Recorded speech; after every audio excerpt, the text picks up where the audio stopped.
Tradition follow అవుతున్నారు. హిందూ సాంప్రదాయం చక్కటి చీరగట్టు, శారీ బొట్టుతోని వీళ్ళుంటారు. తర్వాత ఆధ్యాత్మికత, ఒక శక్తి ఉన్నదని నమ్ముతారు. గురుబోధ, సమాజాన్ని చదివారు వీళ్ళు. సమాజం నుండే మనం వచ్చాము, సమాజానికి ఏదన్నా చెయ్యాలి అనేది వీళ్ళ వ్యక్తిత్వం. ఇది ఎప్పుడైనా కూడా ఫ్యామిలీ అంటే మన సొంతం, మన సెల్ఫిష్ కాదు. మనతో పాటు మన కుటుంబం ఉంటుంది. కుటుంబం లోపల మనతో పుట్టిన రక్త సంబంధీకులు ఉంటారు.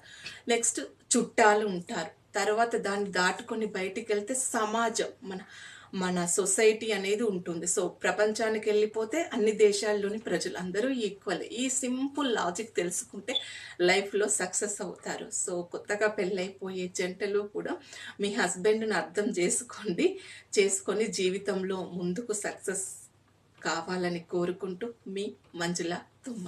Thank you so much. Have a nice day. Take